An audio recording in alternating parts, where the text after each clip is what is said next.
Буларга күмүш чыгат. Макулду. Кана? 1 минутта убактыңарды алабыз. Отуруп алгыла.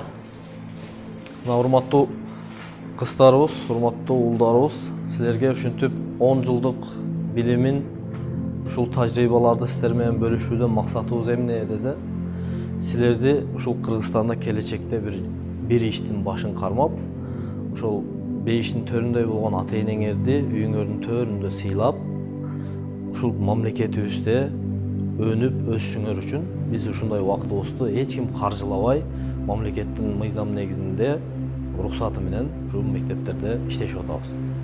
Максатыбыз эмне десе, максатыбыз ушул келечекте энеңерди, ата-энеңерди үйүңөрдүн төрүндө сыйлап, өзүңөр да эртеңки күндө ата-эне болосуңар, кыздарыбыз эне болот, балдар ата болот. Силер да эгер азырдан ушул нерсеге аракет кылбасаңар, агайыңар айткандай 5 саат убактыңарга мындай серьезный мамиле кылбасаңар, убактыңарга, билимиңерге, кесибиңерди тандашта мындай серьезный олуттуу мамиле кылбасаңар, эртең силер ата-энеңерди азыр башка мамлекетке миграцияга чыгып таштап кетип атасыңар го, эртең силерди да балдарыңар ошентип таштап кетет.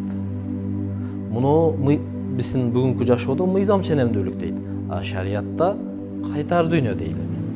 Ошон үчүн туугандар, бир туугандарым, энелер, келечекте эне болосуңар, силер ата болосуңар, кыздарым, өкөлөрүм, бир туугандарым, мекендештерим, силерден сураныч, азыр айткан агайыңардын айткан ар бир мисалдары менен келтирген 1,5 саат, 2 саат могу жерде тартылды. Ушунун бардыгын кулагыңарга көмүр сура кылып, үйгө барып кайталап угуп, ата-энеңерди биринчи өчүрөттө сыйлагыла, экинчи өчүрөттө мугалимдерди сыйлагыла.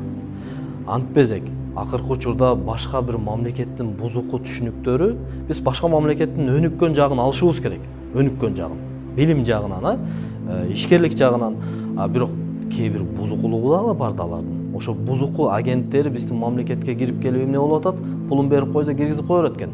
Ата, эне менен баланы бири-бирине кайраштырып атат. Сен тең укуктуусуң депчи. Мугалим менен окуучуну кайраштырып атат. Мугалим келип туруп жакасына бир чаппайт да жагына, туурабы? Бекерден бекер. Ошо бир айыпты кылгандыгы үчүн сен адам бол деп, бизде да мисалы үчүн мугалимдер жоон таяк менен урган, өлүп деле калган эмеспиз. Кайра ошо адам болуштугубузга себепкер болду деп мугалимдерин көрсөм, эжекелерим, агайларым көрсөм, эки колдоп учурашып сыйлайм. И анын балдары да мени сыйлайт, аке депчи. Ошон үчүн мугалим менен окуучунун статусу бирдей эмес. Булар экинчи ата-эне. Буларды силер төбөңөргө көтөрүп сыйлашыңар керек. Ата-энени басам десе алаканыңарды койсун, койгула силердин алаканыңардын үстүндө бассын. Анткени силерди 9 ай омурткасы ооруп, ден соолугунан кетип, нерв кетип, давлениясы кетип, силерди бул дүйнөгө келишиңерге себепкер болду. Могу кылып аткан иштерибиз эмне десе, ушул мамлекетибизде биз иштин башын кармап, ушул мамлекетибизде ата-энеңерди сыйлап, туугандарыңар менен катташып, мамлекетибизге колубуздан келишинче кыпындай болсо дагы салымыбызды кошойлу деген максатыбыз ушул. Укканыңар үчүн рахмат.